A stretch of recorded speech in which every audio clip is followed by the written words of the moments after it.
the house in which the whole world can live. That's a real thing. It's the best part of Alachua. We have people from every country, you know, every cultural background, every ethnic background, all together serving. And you have to get along because there's no other choice. The room, it looks great. It looks very professional. Anything is better than Zoom. Yeah. Okay. So you edit everything. That's good. No editing. Oh, no. Okay, whatever. I don't know how this works. So, I have about 10 pages of notes here, and it's all things that we cannot talk about.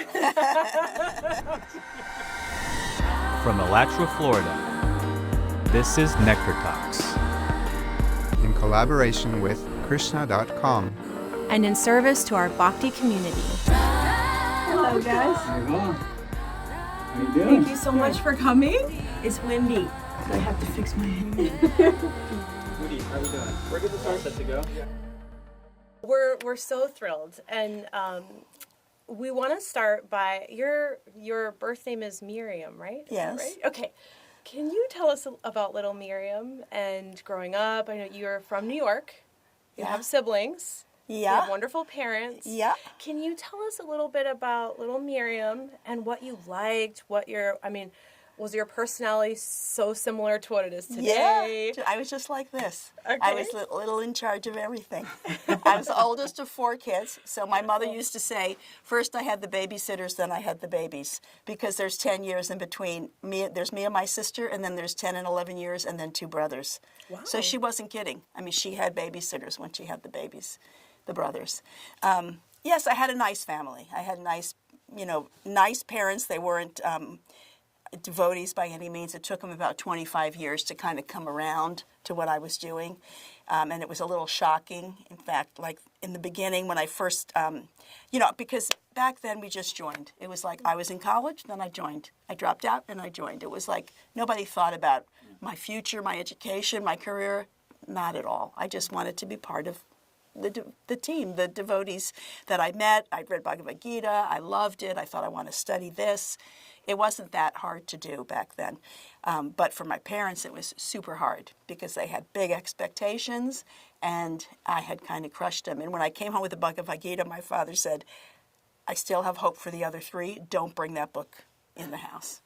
So it was like were that. you in college at that time? Yeah, I was a student at University of Michigan, and I had to visit 3 religious places for one of the classes I took, and I was living in a house with my boyfriend and Leka Shravanti, Lisa Ruther, and her boyfriend. We all lived together in a house, and he was older than us by about at least 10 years, maybe 15 years. He was older, and he had seen Prabhupada in New York, and then he'd seen him again when he first went to New Vrindavan. So he knew about the Hare Krishnas, and he said, you have to go to a Hare Krishna temple as one of your places. So I went to the temple in Detroit. And, it was just like instant connection.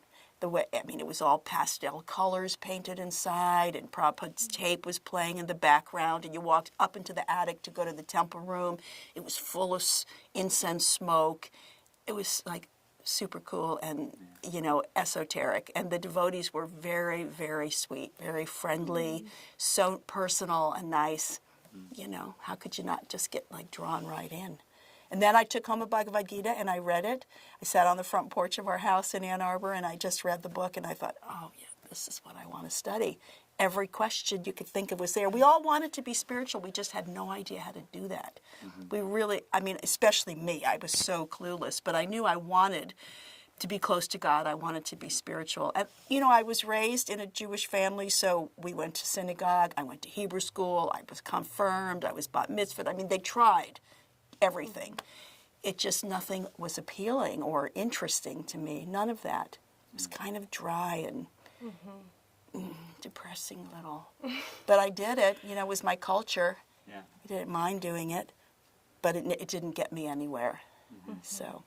Who were some of the devotees that you remember that had a big impact on you? Well, the temple president, Govardhan, was like the most wonderful person. He was so sweet and kind and intelligent and very personal with everyone. So I really, really liked him. Also, I married my boyfriend, and so he wasn't my husband yet, but he was also liked Govardhan a lot. And Rangavati was there. So if you know Rangavati, because she's here too. Yes. Well, you could just get she's like a magnet. Right. She's a love magnet. Oh. She was so sweet to me. And there was another devotee who's not, I don't think she's around anymore, named Dakayani. She was very personal and nice with me. Nartamananda was there, and those are some of the people I remember. It's wonderful how I've heard that being the reason why people joined over and over and over. That is the people. Well, of course you have the philosophy, but it seems like the people and that personalism you're talking about, and just the love, and that's a legacy that we want to keep. Yes, carrying. it still matters. Right. Because we hear the opposite thing happening with, I've heard from people who say they've been to temples many times and no one's ever talked to them. Right. That's very heartbreaking to hear. And I see people who come to our temple and I know devotees who make friends with the new people that come, and it makes, all the difference in the world. Yeah, it's so crucial because on the outside, what we're doing looks so foreign, and while it's fascinating and beautiful, I feel like for someone who's coming in new, especially if they're coming to the Alachua Temple, which is a massive community, it can feel really like, should I be here? I don't know. Everyone seems to know each other except me. Like, to have a friendly person come up and just take you under their wing and take you around seems like it would be necessary, I think. It is necessary, and I wish there were more people younger than my generation who were doing that, who were ready to meet people on Sunday. It's fun. It's nice. And you don't even have to, get into deep preaching. You just have to, introduce yourself, tell them what we do here. How did you find out about coming here? And be curious about who they are. Yes, exactly. Why they came, exactly. why they're interested. Yeah. And there's other ways too, because it is such a large community. I think the small groups is a key technique to get people to fit in. Men's groups, women's groups, reading groups, all these small groups where you can connect on a more personal, intimate level, I think is one of the key ways to have this community develop and not feel alienated. Because you can't be friends with 1,500 people. Right. That's what community is. I mean, you read studies about, they're trying to build communities in different countries with, seniors and middle-aged and younger people living in co-housing or just living in the same vicinity. I mean, they're trying to replicate sort of what we already have by Prabhupada's mercy, the house in which the whole world can live. That's a real thing. All these people living together and watching each other grow up and, having children and their children, this is a real important part of a healthy life. We already have it, so, yeah. I always remember in one of your famous announcements, because I'll admit that I often come just to hear the announcements more than the class. Okay. But you said that this is the real United Nations. Yeah. I thought that was such a great statement. Because we are doing it. It's happening. You have people from so many different backgrounds, countries, cultures, and we're all getting along. It's the best part of Alachua. That's something that we have that no other temple in ISKCON, the whole worldwide, has. We have people from every country, every cultural background, every ethnic background, all together serving. We don't have one dominant. We don't even have Western people dominating or American-born, whatever we call us. There's a great mix, and you have to get along because there's no other choice. If everybody's from the same background, it's so boring. I wouldn't want that. This is so much more challenging and so much more interesting. You have to learn how to be patient with people because, people think differently. The way they express themselves is different. And people are struggling to use English sometimes when it's not their first language, and so it doesn't come out the way you might think it should, and you have to. And I see that. I see constantly devotees develop patience with other people so they can be, they can relate to them and they can be friends with them. Right. It's a great thing that happens here. So jumping back a little bit, what are some of the other places that you kind of grew up in Krishna consciousness other than you started in Detroit? Yes, I started in Detroit, and then we moved to Sarasota, Florida, because my husband said, one of these days we're not going to be able to work 16 hours a day, and then who's going to take care of us? We got to go. He wanted to work and make some money and just have some stability like that, financial stability. Was that at a point in time historically in the movement where that was so revolutionary of an idea? Or I don't know. I don't know what other. I mean, I think. Well, I don't know what other places were doing, but it did sort of happen. If I look back, I see that lots of people wound up sort of going away, and trying to find a place where they could maybe just be householders and take their Krishna conscious training into a secular setting. Okay. And that did happen.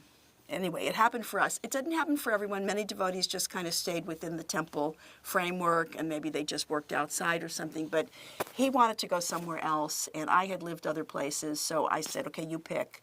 And we had gone to visit a devotee friends in Key West.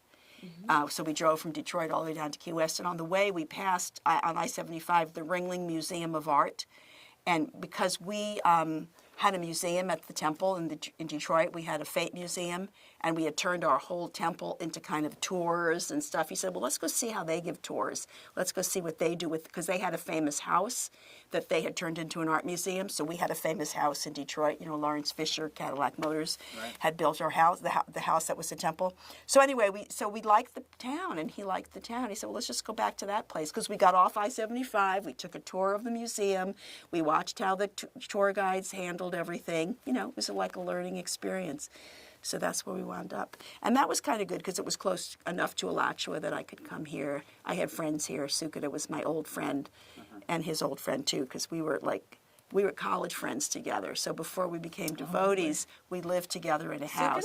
Yeah, Sukata and her husband and me and my husband. Really? We all lived together outside of Detroit, not in Detroit. Oh, is that in Rochester, Michigan. Whose names you were saying when you originally were talking about your roommate and your boyfriend? No, that's somebody else. That was a different girl who became a devotee. Leka Shravanti was Lisa Ruther. So her father founded the auto workers unions, Ruther. And so she after Braj and I moved into the temple in Detroit, then later she moved into the Detroit temple too, Leka Shravanti. And anyway, long story, but she wound up being one of the purchasers of the Fisher Mansion for Srila Prabhupada. And so But Sukati came later too. I mean, soon after. How did you end up making a living around those days? Real estate. And I did anything. I delivered newspapers. I thought, well, I'm already getting up early. I could do that. When my mother heard, she was horrified. Like, what? You cannot deliver the newspapers. So she said, I'll buy some rental houses. You can manage the rental houses. Wow. So I did that, and then I kept delivering the newspaper because a little extra money I could do it. And when she heard a year later, she goes, "You're still delivering the newspaper? What? I'm buying more rental houses." and then I had to stop delivering the newspaper. Wow. But I find it funny because so many of the religious visa worker devotees who come here need to work kind of under the table, and they all deliver newspapers. And I'm like, I used to do that. That's not a bad thing. The big thing. But then people read newspapers. Now nobody does, so they don't have the kind of, it's not the same exact job. But at any rate, I just did different things. And Braj was a realtor. He got into that, and we did very good. And I think that makes a well-rounded devotee in some ways too, to have had that life experience. It does. And when I look back with what I'm doing now, I thought everything I did, Krishna taught me something that I had to learn that I could use now. And I also taught cooking because I had been a cook in the Detroit temple. So I taught cooking at a vocational school in Sarasota, that was run by the state of Florida. So they paid me. And I taught vegetarian cooking for 7 years, and I had so many students go through, and then I would come in my sari, and I taught, vegetarian cooking, and I'd take off my sari and show them how to put on a sari and how to offer the food. Cool. And, you just can bring in the things that are part of your lifestyle, and people loved it. I kept saying, what do you guys are getting the PhD in my class? Because every year the same people were taking the class because, a great meal and fun. Go ahead. Well, I'm curious. You had mentioned that you lived sometime in France, even in Israel. Was that before Sarasota? Yes. Okay. In 1980, I went to New Mayapur because my friend C. Tarani was living there, and I thought I'd just go give a little visit. And I just didn't go home for 3 years. 3 years. Yeah, I might not do that over if I feel like that happens to so many. Yeah, it probably wasn't a disciples. great They went to idea, but I visit did and it anyway. then went home. Yeah, I just stayed for 3 years. It was very exciting for me. First of all, Europe, fabulous. France, super fabulous. Gorgeous. Everything was aesthetic. The architecture was amazing. People weren't like the super nicest, but I could I could handle it. Well, you're not frank. You're not completely frank. You're only half I'm only not half nice. French. Well, Just you're. the good half, okay, people? I'm just kidding. I know. Devotees were super nice. All the devotees were wonderful. You know, the French people are French people, but I learned some French, and I did the cooking. You know, when you're needed, then you want to stay where you're needed. And they had, like, I was cooking for the 250 devotees breakfast and lunch every day. And I drove this little truck, and I went to the markets, and I learned all the names of the vegetables and the money so I could do transactions. It was very exciting. And then when I was there, they sent me to Israel for 3 months to help because we had a restaurant in Haifa. Okay. Yeah, that was a terrible place. Did Anyway. you learn cooking being a devotee, or did Yeah. you? Okay. I think I liked cooking before I was a devotee. I think I tried to cook because I'd become a vegetarian when I was 16, and my mother was like, that's fine, but you just cook for yourself because she wasn't going to learn how to become a vegetarian. So I did, but I didn't know how to cook anything. Brown rice and steamed vegetables. It was, not very exciting. I tried. I even took classes in macrobiotic cooking back when in Ann Arbor. I think that's where Erewhon Foods started. I don't know if you even know what that is. That was a big natural foods place or company. Anyway, they were teaching. So anyway, I tried, so I had a propensity for it. I just never really learned anything interesting. And then when I got interested in Indian food, like the whole universe opened up for me. Like I was incredulous at how many things could be made just from vegetables and grains. It was so exciting. And we had really awesome Gujarati lady devotees in our Detroit temple. And there was 3 of them and me. We were like a little group cooking. And so I learned a lot from them. They were God sisters and I think they were God sisters. And yeah, we cooked all the Sunday feasts, we cooked all the festivals, and I just soaked it up. And I mean, it's my favorite Indian cuisine is the Gujarati cuisine. And they were incredibly good cooks. So that's how I learned. Very cool. A lot of, so many experiences that taught you. One thing you mentioned as far as going back to your family and your parents, you said that you learned from Srila Prabhupada, this was in the pre-interview, that it's important to take care of our parents. And Well, I remember there was a time where like every 2 weeks you were No, going, every week. Every week you were going down to Sarasota Yeah, to take care of your parents. that was something. Well, first of all, it's the Vedic culture, right? I could see that around me, that people were, especially the Indian families would take care of their elders. And as young devotees, I mean, we kind of stopped even seeing our parents. And there was a lot of conflict there when we were young. So much we didn't know about, right living, honestly. And so as I got older, my parents got older, and they lived in Sarasota, so only 3 hours from Alachua. And then they needed more care. So I just started going I went every month for years. That when they lived down there and I lived up here, every month I'd go for 2 days. That was lovely, and that was really fun because, they were in good health and we had a lot of fun together. My parents were, I liked being with them, to be honest. They were funny and smart and, it was good. But then when they got older and not well, then I started to come every week. So every Thursday I would drive down to Sarasota and I just unpack and be there until Sunday, and then I'd come back and, do my thing here, Sunday feast, and take care of the temple, and then go back on Thursdays. And I did that for 18 months. It's a huge deal. It's not a short drive. Yeah, but for me anymore, it doesn't feel like the drive wasn't so bad. It was like constantly shifting where I was, and also kind of pulls on your heart because when I was with my dad, and he had caregivers, he wanted to be at home, so he could do that. So we had caregivers, but I was one of them. I was part of the team, and that was so special that I could be with him. And I always used to think, well, so many devotees get to chant to their parents when they die, or they get to be around, or there's something. And I thought that'll never happen to me because, my parents, they're not into Krishna Consciousness or chanting, and I have siblings, they'll probably be there. But Krishna arranged, 100%. It was COVID. My siblings couldn't come. They lived in New York and Seattle. So I was the one. And so when they both were ready to leave their body, I was the person there. Me and one of the caregivers, and it was the same lady for both parents that she happened to be on the shift. So she goes, where's your music? Play your music. And, she knew. I put Prabhupada chanting, and it was very auspicious. And I was chanting to them. So I felt so happy because, there was times where they were disappointed that I wasn't around with them more, or I didn't come for different events or whatever. This is actually something I've been thinking about a lot lately, and my mom's in town right now, and I'm wondering, for a young person who comes into Krishna consciousness and you fall in love so fast and your life takes a 180, I think it's a unique, I'm not saying it's a better type of parent, but it's a unique type of parent that can be excited for you and feel safe about it. It's unique. It's very common for parents to, or it was my experience and your experience, for parents to be totally freaked out. And I feel like my relationship with my parents is getting so good.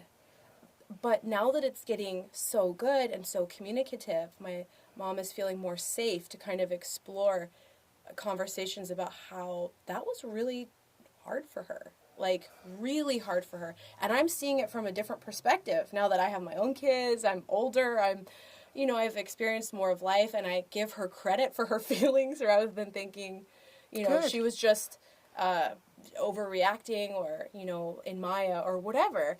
So I'm kind of wondering, is there any way around that for a young person who comes into Krishna consciousness to just, I think having a cool atmosphere of people who are encouraging us to just take it easy, love our people, love our family.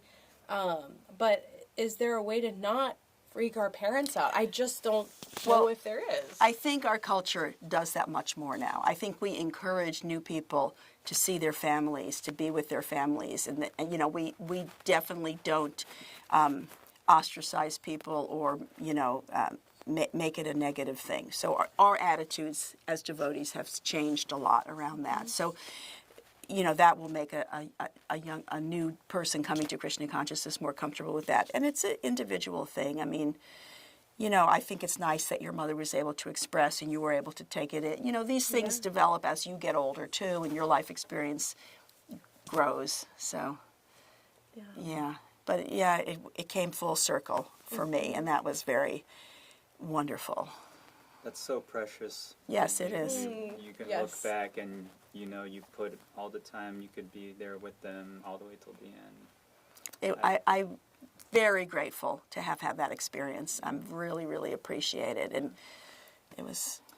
And you really are a caregiver at heart. I mean, I've seen you do these little things for devotees all around the community. You're coming out and dropping off essential oils at our door for our daughter. And, tell us a little bit about these secret hobbies and passions that you have in serving devotees. It's not a secret. Before I was a devotee, I was studying herbalism. I was going to college, of course, but I was taking pre-medicine classes. But I was studying herbalism at a school in Burnaby, British Columbia called Dominion Herbal College. This was in the early 70s. And so it was like a home study courses. And then when you were finished, you had to go up there to take the exams and meet her, the woman who ran it. So I always had an interest in this. And that's how Braj and I, we were just getting new to Krishna consciousness, so I had to go take my course. So we went from Detroit, we traveled to every Hare Krishna temple on a Sunday and stopped all along the way. We saw Prabhupada in San Francisco in '74, and then we drove up there and I took so that was an interest for me. And then when I moved into the temple, I said to Govardhan, well, I'm an herbalist. He said, okay, that's fine, that's good. I said, so I have to have my tinctures. No, good. So I had bottles of vodka with herbs in them all along the windowsill of the Detroit temple, which was on the, faced East Jefferson. So you drove down East Jefferson and look at the Hare Krishna temple, and there's vodka bottles all along the windowsill. But within 2 weeks, I don't know what happened to those bottles. I was finished, and I was on Sankirtan, and then everything changed. But then later, I got I got older, and I needed a hobby, because you got to have a hobby if you're going to do this job. Yes. If you have this service, you got to have something that takes you 100% away from it. Right. So I just went back into studying herbs. And I studied all of it. You know, I studied the herbs, I studied essential oils, I studied natural skincare, whatever. I just kept learning for about 2 years or so. I took different courses, little certifications, and so I got into it. And I knew that this was something, I could use this to help the devotees. Yeah. So it's just a little, adjunct to what I already wanted to do anyway, take care of the devotees. Are there other little hobbies like that you have? I got grandchildren now. That's kind of like a hobby. Yeah. How old are they? 5 and 3. Super sweet. Where are they? Where do They're they in live? Sarasota. Ambarish Okay. lives in Sarasota. Yeah. So that's fun. So you have That's my one kids' son. ages. I have one son. One son. Mm-hmm. Yeah, so I do that, and that's... And you still like cooking too. I mean, Oh, I know yes. you told me you like watching the baking show. Yeah, I watch the cooking shows to chill my mind. Yeah. So I don't have to think about anybody or anything. I just watch someone cook. But I don't actually cook that much. Like for me, I have a very simple diet, which is, something that you just evolve to as you get older, I think. And I'll cook at the temple kitchen on certain times when it's required. Like, we had Shanka for a long time, and when he passed away, we had no one to replace him. So for a year, I was cooking the Sunday feast. And then when we finally got someone in to do that. So I'll just jump in because I can cook quantity, which is a different, kind of cooking than just cooking at home. But I don't do it that much. I like it, I wouldn't do it every day if I could help it, but I do like it. I know you've also often you have people over at your home for meals a lot. I hear. I don't do it anymore. Okay, but I haven't done it in did years. do it a lot I used to do that. I used to new community members. I remember. Yeah, I still want to. In my brain, I'd like to do it, but then to get myself to do it is hard. That shows your heart, and you have done it so many times. Maybe so it should just be beautiful. happening at someone else's house, and you come too. You know what I like? I got my little program. I hardly go Like, anywhere. don't add more work. Yeah, I don't go anywhere and I don't do anything. And everyone knows. you over for dinner. Nobody invites me because they know, oh yeah, Mukhya goes to bed at 6. I don't actually go to bed at 6. Well, but I people, did call you at 6, and I was so impressed that your phone was off. I was like, oh, yes, this is I great. do turn off my Just phone. imagining you getting ready for bed and. Yes, if I don't turn off my phone, I can't wind down because I'll just hear it ringing. Let's talk about that. I want to know about temple presidency. I want to know about what it takes to be a manager and what this is like for you. You've been doing it for 16 years now? Or This is year 16, 2024, because I started in 2008. Yeah, it's a learning experience. Every day is still a learning experience. I mean, it's interesting because I think whatever you do in life, Krishna will just, he puts up in front of you the challenges that you specifically need to learn so that you can go on to the next challenge. So certainly that happens, and I'm a very slow learner, so I'm still every day trying to learn how to, interact with other people. But it's a very creative service. It encompasses many different areas. You have the financial area and, maintenance and deity worship and then just project development and then team building and interacting with here we have the schools, 2 schools. One is a Gurukula, one is a state Florida school. We have a lot of different things. So it's very creative. And I really like that. I like to work on something and then I turn around and I start working on something else and I come back, however you call that. I do that a lot. So what's the it's nice. organizational structure of the temple right now? Well, at the moment, it's like I have a board of directors who we used to meet once a year. And these are Prabhupada disciples, and they're listed with, like if you're a nonprofit corporation, you have to have a listing with the government of Florida. So that group has always been listed, and we'd have a meeting once a year. We read all the financials, they ask questions, we talk. So that board we're starting to meet now every quarter. Because we had a community board for a while that just gave kind of input or I could bounce things off of, but we hadn't met in a long time. And the standards for being on that board had kind of faded away. So I thought I want something. I don't want nothing. So we kept this legal board, and they were into it because it's more about now project development or future development or where we're going to go in the future. So basically, we have we have department heads. So we have someone, who oversees the eco farm, deity worship, the kitchen, the gardens, the different elements of things that happen here. And then I interface with all of them and see how I can serve them and satisfy their needs or hear what they, their challenges or whatever. We do that. And otherwise, everything, I do all the things. You got the temple It's not office the best team. thing. I have a really great team.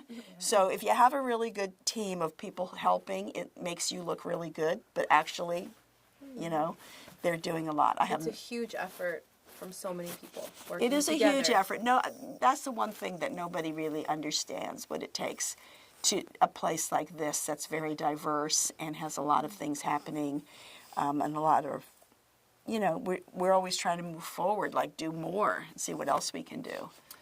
What are some of the big developments that happened in the last 16 years while you've been temple president? Gosh, a lot of things. We put in a commercial kitchen. We brought Krishna Balaram on the altar. We put an outdoor pavilion because we had no covered space outside. So like you wanted to eat the Sunday feast, open sky, nothing. Yeah. So we put a pavilion, then we built the bathroom houses because we had like 2 little bathrooms for all the people, and there was a big line on Sunday. And one time we were getting ready to plan something. I can't remember what. And Sakshi Gopal said, well, one of my donors said, I'm not coming to the temple anymore for the festivals or the Sunday feast because I can't wait online for the bathroom. And I was like, oh my God, what are we doing? We can't do anything else till we give people toilets. I mean, ridiculous. So we built the bathroom house, and then we made the eco farm because this was Akuti's passion. I could see she was so determined to see how she could integrate ecology and the environment and animal protection with Krishna consciousness. And we knew this was a good way to bring people here because that's a very, very big passion of a lot of people. So we figured out how to give her 12 acres of land and let her go for it. And When I was living with her, it was like 2010, I think, and at that time, it hadn't started yet, right? I don't remember. I No, feel probably like- not, because 2010 is when we installed Krishna Balaram. Okay, and she was talking about it, eco farm, let's go research this, research that, like going out to different people's places. And so it is extraordinary when you witness something in its infancy, like the seed. Yeah. And then you give it time and you see what happens. Like what you're saying, all the things now that I go to the temple and I don't even think about. And you're reminding me of when we only had one bathroom at the festivals, or we had to take prasadam, I think, inside the temple room if it was raining. Yeah. The deities would close and we'd all crowded and it was steamy and stuff. All these things that you've done. And also, when we did our pre-interview 3 years ago, you were talking about this plan for an altar, a new altar. Right. And now we have it already. You mean the Shringasan? Yeah. Yes. Yes. I mean, that wasn't my plan. That was Gandharvika's plan. Gandharvika, the Russian devotee who's passed away, she was a brilliant artist, and she was like a quiet force of nature. And she wanted that Shringasan so bad. And I was like, no, we don't need a new Shringasan. I love the Shringasan we have. The And is devotees this- made it by hand. Was it her husband who made the white one? Yes, her husband and Akuti made the white one. And I loved it because our devotees made it. I'm like, no, we're not getting a new one. I love it. And she's like, okay. Then she'd come back and a little bit later go, we really should have. And I didn't want something made in India. I want something that we made. But one day she came and said, I got all the money, $50,000. I said, oh, okay, go for it. She was determined. That was like the 3rd or 4th time she had come to ask me about it. So I said, go for it. And So of course, that's the tip for everyone. Come with the money and determination, and you'll get it done. well, that kind of works. And it's fabulous. I mean, every day I enjoy it. I think about it. Every single day when I see it, I'm like, look at how beautiful it is, the way it's designed. It even looks like a little Russian St. Petersburg thing with the domes, the way they're kind of compressed like So that. did she design that? She designed it. She had it Wow. made in somewhere, I think around Vrindavan. I'm not sure. Okay. And then they had to have it brought over and gets shipped in pieces, so it's like a puzzle. We had to spread it out on the stage under the pavilion to see which pieces went with what. Because sometimes you could be like missing a piece and then you don't have it. Everything. It was just awesome. the way it came together. And she had a whole team of people doing different things to get it built and put up. And yeah, that's a legacy of hers. That she did many things here. I was going to say so many. I mean, this is one of her paintings right here Yeah. that I have on my phone cover. She did famous paintings and backdrops, and she was just this little quiet inspiration for many of us. Yeah. So I'll always be grateful to her for those Sringazans, which I did not want, and she was going to get them, and she got them. And I'm so happy she did. What about looking into the future? Are there any developments that are in the works that we may not know about? Well, that should be disclosed? Or? Well, first of all, you may know that we're building cottages on the eco farm, and Yes. that's in process, and 1,000 square foot, what the county calls a craft house, but it will be an educational. What we can teach things there, yoga classes, Have you mridanga seen the classes. groundwork? We could teach for. I've been on the eco farm. Okay. Yeah. Yeah, well, I mean, have you seen the foundations and stuff No. for these? It's new getting. buildings? They're building it. They're in the exciting. process. When in 2013. What happened was, okay, we put in the commercial kitchen and we put up the pavilion, and then the county said, you cannot put up one more thing unless you have a master plan. Because, all these years since 1977, the devotees have been throwing up mobile homes and shacks and, whatever. I mean, unbelievable. And nothing, like when I came, I was like, everything was deferred maintenance. Like for years, we kept fixing things because nothing had really been able to be maintained. So the county said, nothing's going to happen out there now. You have to go through us. So we did a master plan, and we hired a civil engineer, and he came out, and we had about 20 devotees that we just invited for various demographics of the community, and we talked about what would we like to see here, because whatever you put on that master plan is all you are allowed to have. So if it's not on there, you're not going to have it in 5 or 10 years from then. So we had to think of everything, and we had to also be realistic, because it wasn't like they were going to say you could have anything. We couldn't have a 100-unit apartment building. We had it, we still have to match the zoning. We have to match what they have in their codes, 1 house per 5 acres, not 2 houses on a 5-acre piece, 1 house. So we have to match all that. And even our ashrams, I know this is going to go on the internet, I'm not going to say anything, but we could switch out a mobile home for a regular built home, and that's what we started doing. Sakshi Gopal was in this little tin can for a single wide, super old, what do you call, do you call them motor homes? Yeah, mobile homes. Terrible place. And I'm like, we got to build you a house. He goes, no, everybody, my house is fine. Every year, my house is fine, I don't need a house. I'm like, I can't, people were coming into his home like Grand Central Station every Sunday. And I said, Sakshi, this is not okay. We can't live like this. He said, everybody likes my house. I said, nobody likes your house. They like you. Nobody likes this house. We got to get you a house. So then we built a proper home for him. When we built it just suitable for what he does, a big living room, a cooking space outside, a cooking space because he cooks for all these donors in his notebook. He goes out all year long, visits everybody, and gives them prasadam, and he gives them little gifts, keeping connection, does lots of programs in people's homes, making new friends and making devotees. So we started turning the mobile homes that were really falling apart into proper built homes. So we have a new men's ashram. And then over time, over COVID, I started getting more and more inquiries, especially from young men who wanted to learn about Krishna consciousness. And it was like, sometimes like Krishna starts to tell you to do something, but you don't really recognize that it's Krishna, and then it just keeps happening, and still you don't recognize, and then all of a sudden, it's like, okay, I get it.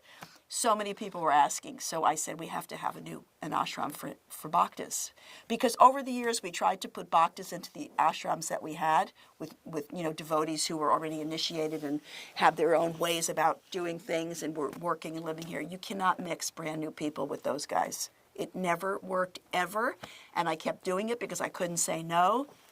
You can't live here.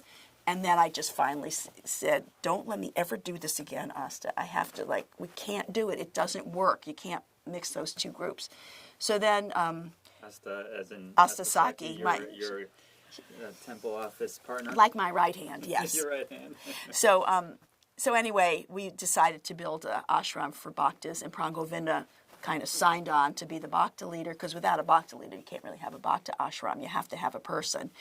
And then we did a lot of, conferring with Krishna House. We had meetings with them. They were awesome. Prabhupada Priya and Shruti Sagar just meeting with us to tell us every detail of what, how they do what they do. Kalakanta met with us a few times.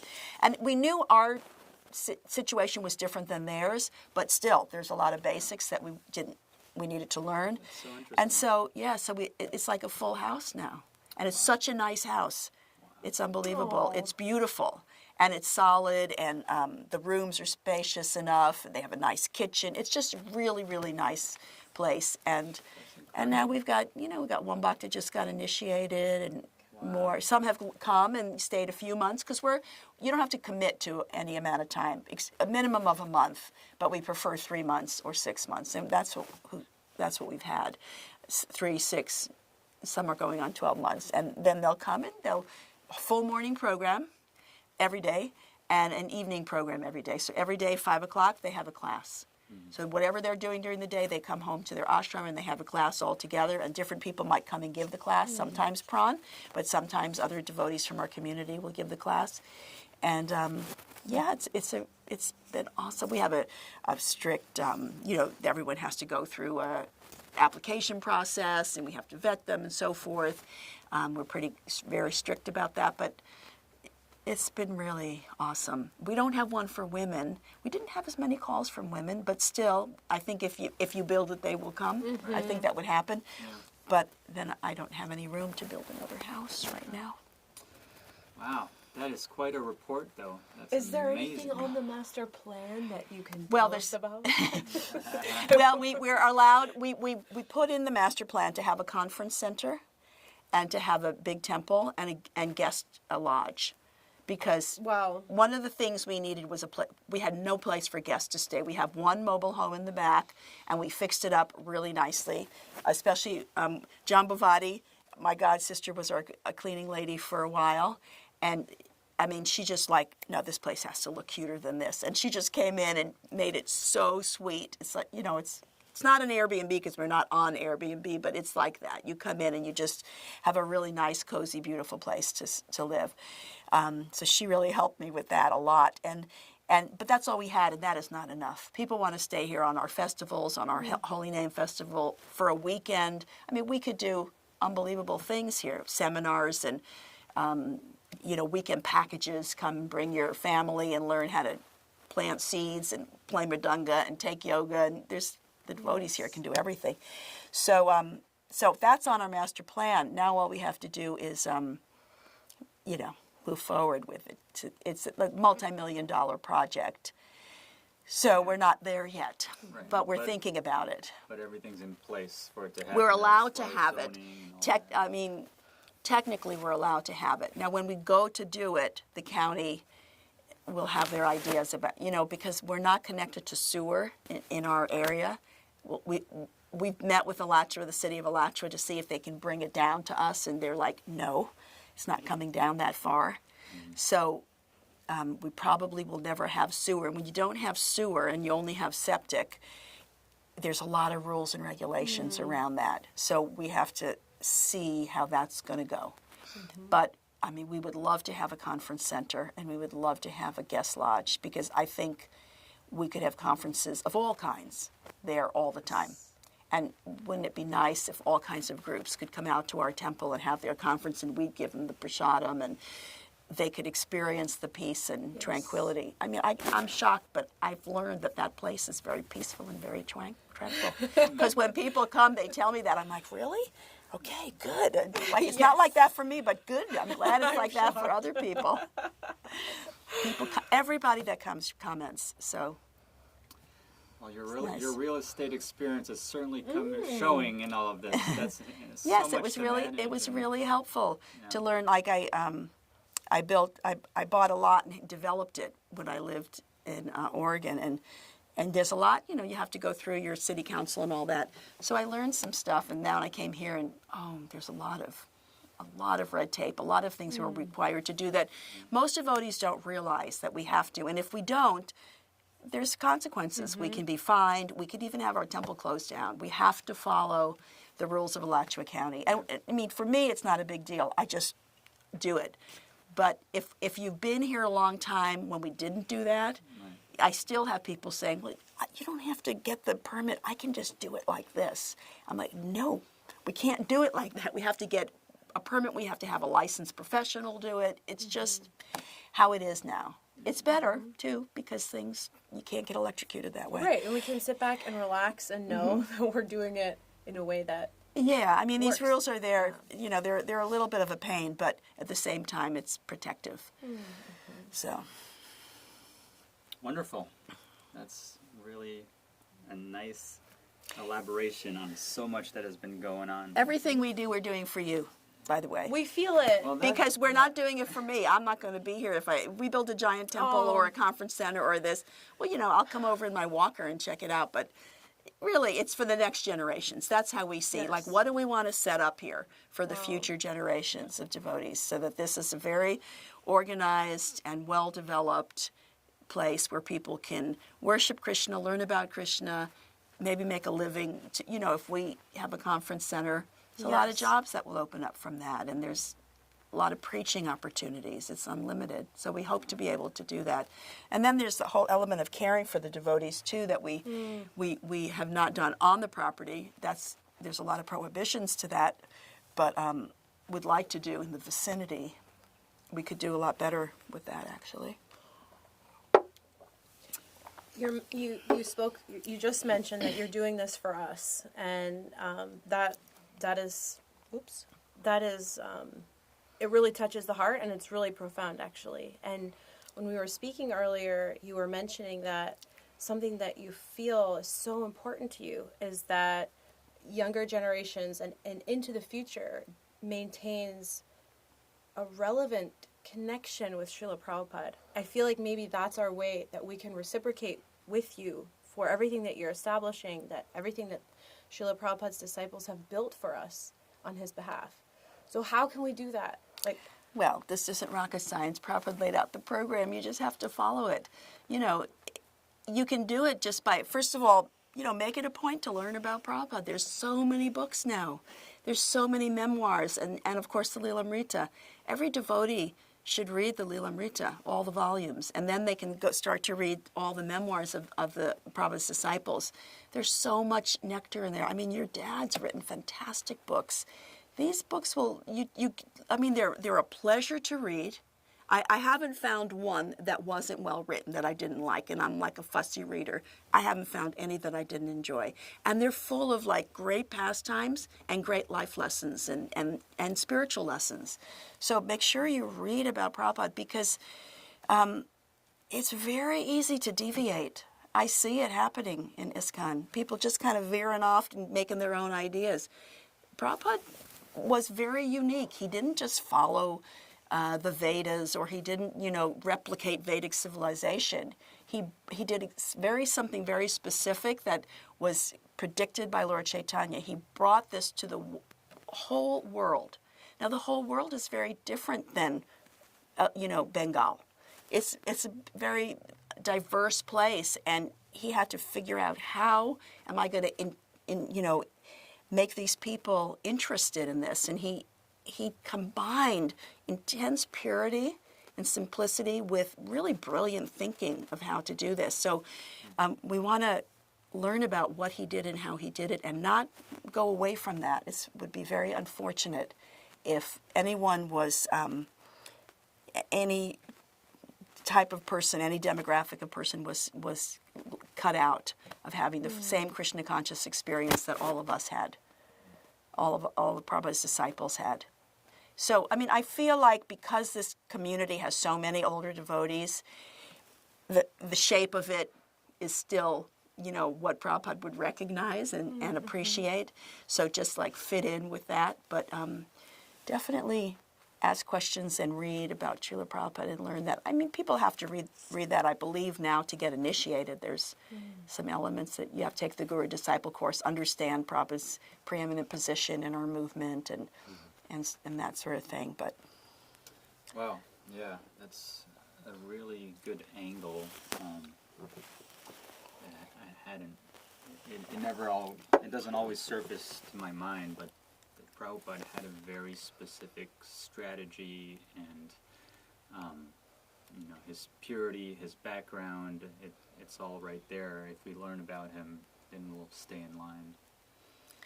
It helps. I was actually telling Amrita-Keli earlier that when you grow up in the movement, sometimes it's like overboard Prabhupada emotions that are being thrown at you because, okay, for my parents, Prabhupada's disciples, they had that personal connection with Prabhupada. And so it's not always easy for someone who hasn't had that to connect on that emotional level that I think does surface a lot. But what you just described is a very clear, strategic, philosophical understanding of Prabhupada, and you're elaborating on how important it is to stay in line with that for Lord Chaitanya's movement to stay together and stay on focus. So I really appreciate that. good. I don't know what it's like to be that next generation, and I always think, well, Prabhupada's accessible to everyone, and when you endeavor, I mean, you've all found strength in your own life, right? I mean, when life gives you lemons, right? You figured out how to turn it into something nice. Both of you, I know, and that's kind of inner strength is actually coming from the mercy of Srila Prabhupada. But I don't know how you experience it exactly. But the kind of devotees that each of you are, like, I find very inspiring because you're next generation. You had parents who were Prabhupada disciples. You came all on your own to this, and you're like, you take it up with enthusiasm. Like, I can't tell you how chuffed we all feel when we see you coming to the morning program. It's like, it's the greatest feeling. Like, how you're like really proud of your kids, like, but Yes. that's how it feels when we see you like that. It's really, and then what to speak of your children, like, oh my God, it's unbelievable. Like, all these generations and the way people care for each other and take care of each other. And like you said, you're forming men's groups and women's groups and mothers groups and support groups and friends groups come together. Like, look at the way your wife garners all these friendships. Too many groups. Too many groups between us. Well, you have to stay. Just pick one and go for it. But we'll come up with a new one next month. Don't worry. okay, it's good though. It's required. Yes, It's yes. required, right? I mean, It's incredible what Srila Prabhupada has established for us, and we're living it, we're watching it flourish. I mean, we are so lucky. We're so lucky and to have just knowledge. a little bit of intelligence that's been given to us to understand. I mean, I meet people, not anyone can grasp Krishna consciousness, and I feel so lucky to just be able to understand a little bit about Krishna consciousness. But you both made the effort. I mean, like, not everybody's children takes to this. Like, you made an effort. You have to be determined. I'm going to experience this. I'm going to try this and Yeah, for sure. see. So I feel like Works doing both ways. this keeps up my determination. Every time that we do this, seriously, I feel renewed, because you all had one Srila Prabhupada, and look at the inspiration that came from that love and those relationships. And I guess, in a sense, we can feel a bit of a loss that we didn't have any of Srila Prabhupada's personal association. However, we have hundreds or thousands of devotees who have Srila Prabhupada. not hundreds and thousands, though. Hundreds, thousands. Hundreds. Okay. Hundreds. Tens. Oh. No, there's still a few hundreds. Yes. I know. Yeah. Okay. I'm just Existential Revenue. crisis. But we have you, and I think that is, I mean, that's something that, again, future generations are going to say, you had Srila Prabhupada disciples all through your life, all around you,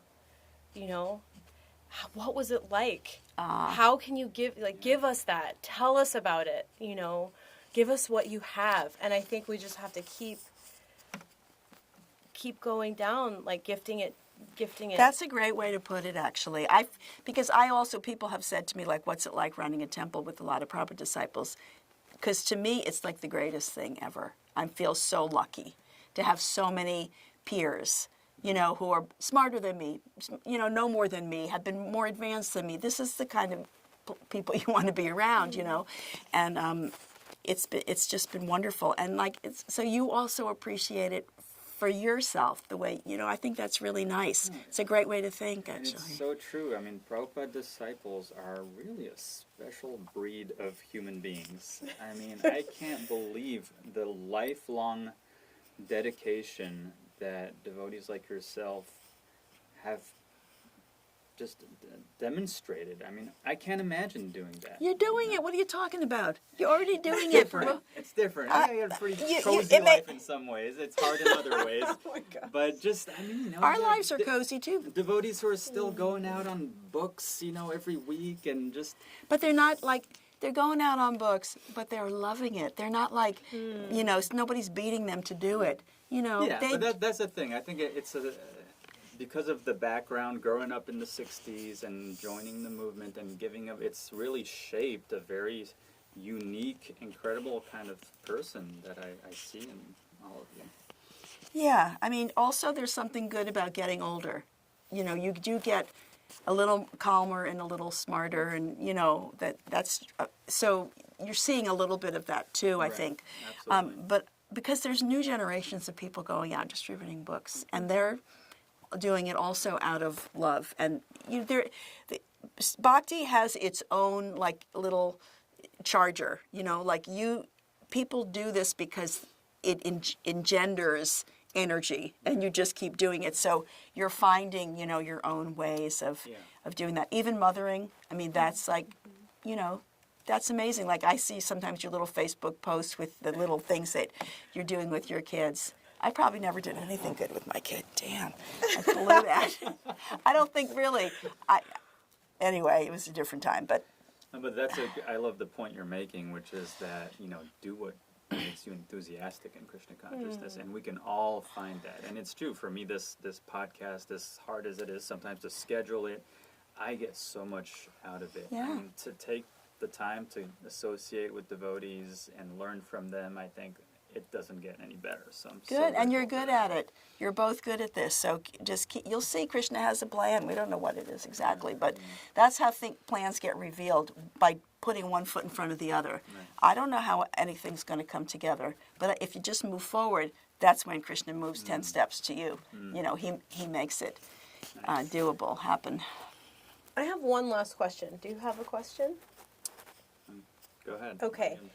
So speaking of service and what inspires us and getting older, which we're all doing, what do you say about, some service feels so in line with our nature and who we are, and it's we feel like all in.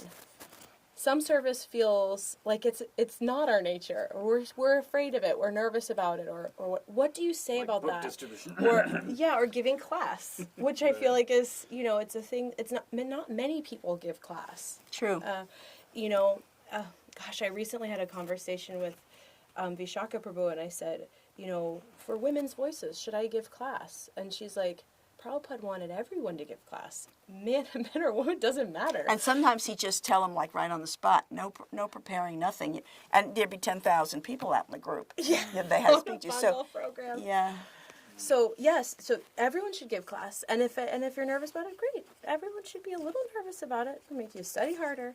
You're talking yourself into it. So I guess I'm just asking, in the course of your life, have you always come across aspects of your service that make you feel uncomfortable, and you do them anyway because you are still fueled by that reciprocation, and also by following your own interests and your own nature as well?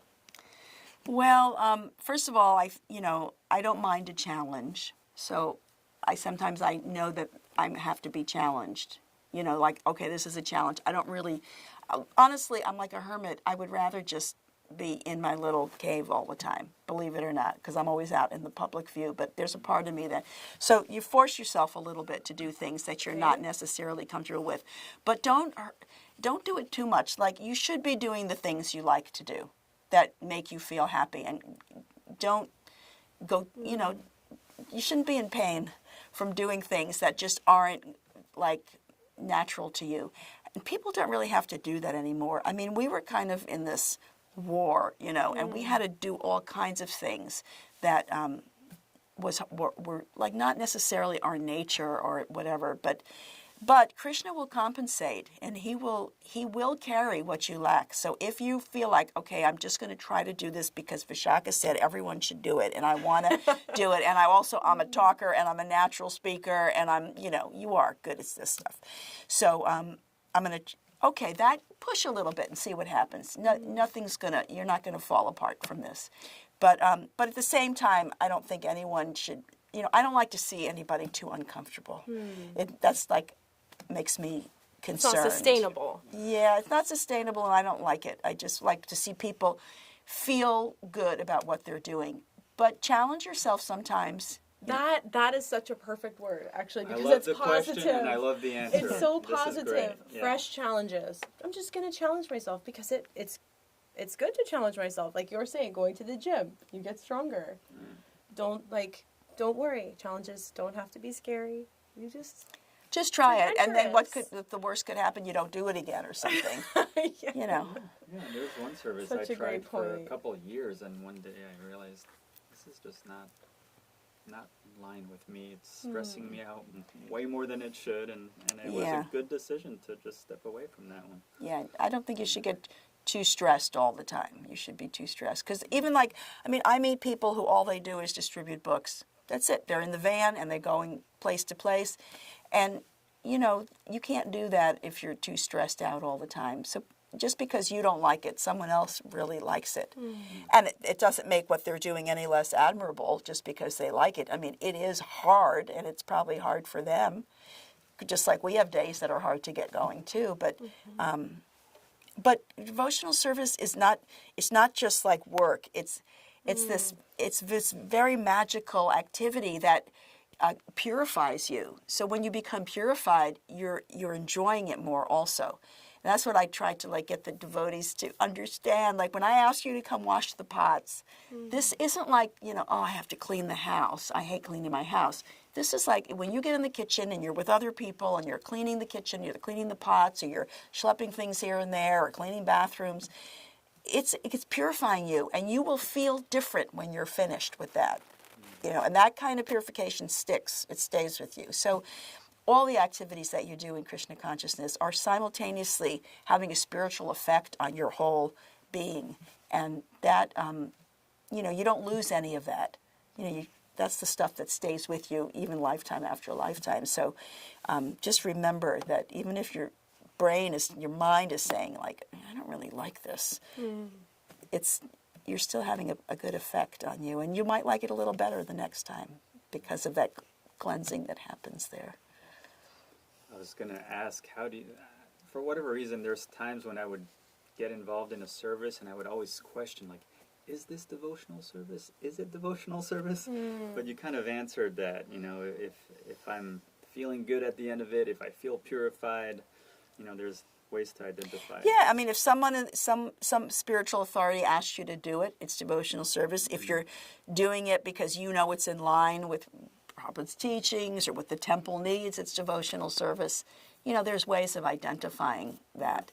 I mean, everything you do, like, you know, okay, you're a pilot, but this is your service also because you're supporting your family, you're supporting your temple, sometimes you interact with other people out there, you know, and give them books and who knows what. I know you meet people and stuff. You're supporting your mom, you know, just different things. So that's also service. I think it's so important to meditate on that personally, and I feel like it's something I've been trying to marinate in since the beginning, that the way that Krishna conscious service looked for Srila Prabhupada disciples was a battlefield. And you're saying we're not in war so much anymore. It's not the same. So just because that, you know, I live comfortably. You know, I feel like I have a really safe, beautiful environment to raise my family. I'm not going out on books every day. That doesn't mean I'm not doing service too. Of course, you You are know. doing service. Your children are like your deities. You're taking care of them nicely. I mean, But have you ever struggled with those feelings Yeah, of, am I absolutely. doing Yeah. Like, enough? I always or- look at it as Prabhupada's program, I feel, is not just sadhana. If all I'm doing is sadhana, I feel like there's something missing. I should be doing some kind of service. And so that's where I've run into that question, okay, is this, if I'm building altars for devotees, is that enough? Is it a service? I mean, obviously it is. Yeah, But we're kidding. But I get the point, because that's the reference that we've had all these years as first generation devotees who come from a very different That's background right. and a different time frame. that's right. So that is our contribution. I think the second generation devotees specifically is to figure out these adjustments, or how do we place ourselves within bhakti in our time and circumstance. And like you said, how do we take the infrastructure that you've given us and build on that and use that, which is like all the facility that you're talking about that we The have. facility is there, but also like your householders, your homes is part of the facility. You have friends over. You're both initiated. You have to stay to your vows. I mean, don't think you can't do anything. You have to keep your vows. That's very important, and that will be that's your service too. That's your basis. But taking care of your families, taking care of your friendships, seeing ways that you can serve other devotees, which both of you do. You're the anonymous Thanksgiving donor and deliverer of meals. Now you're not anonymous anymore. Not so Dang. anonymous anymore. You're all. This is what happens. Your heart gets soft when you're engaged rightly in Krishna consciousness, and so you just naturally and organically start to do other kinds of service. But just being a good householder, a good neighbor, these, and you both come to the temple. You both engage. I mean, so it's not like you just don't ever show up. But be an example in your lives, which you are. And your spouses too, both of you. So you're doing exactly what the next generation can do. We didn't do that good at all. I mean, not everybody. I did. Not all of us did. Some people, I guess, did it, but it was harder, different. Yeah, different times. So we're all learning. Basically, the lesson Well, that's here is life. that we're all learning how to become bhaktas, or to practice bhakti. We're all learning, and it's All of us. Me too. All of us. Till the day we die. That's right. We'll be learning. So there's good teachers out there. All Prabhupada's books, very good teachers. And every pastime that's happened there's an example or a lesson in that thing, and you can figure out how to apply it to you. And it's just because you're not a Babaji, doesn't mean it doesn't apply to you. There's ways. So. It's all encompassing. Thank you Thank you so so much. much. Is there anything else that you feel like you want to? No, I don't know. I think I've said more than enough. Have I? Have I? This is lovely. Okay. Absolutely. So wonderful. We covered a lot of ground. Okay. We got to know you and your Okay, background. good. We got to, learn about how the temples are being run and so many projects that have taken place and what's to come, and we got into some deep talks as well. I'm thrilled. This was awesome. for Good, our I'm first glad. I mean, episode. each one of those topics could be its own, like Right. there's a lot more that we can be doing. But I mean, honestly, I just try to always think how I could do this better, how I could be more in tune with what the community needs. It's a very interesting blend of, engaging the community, which is very broad, very, very broad levels of interest in Krishna consciousness in the community, and then, the programs that Prabhupada set up, the deity worship and the prasadam distribution, the book distribution, and the outreach and all of that. So, Thank you so much. You helped me. Any Thank announcement you. you want to make before we go back to parking? Or I think I do that enough. That's where I'm afraid that for people to have to hear me talk anymore, to tell them how to properly parallel park. I don't want to have to do that.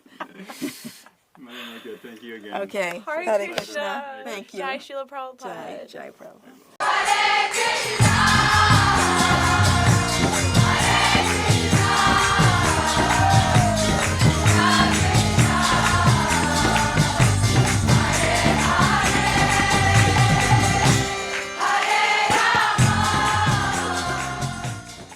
Wow, that was so great. Okay, good.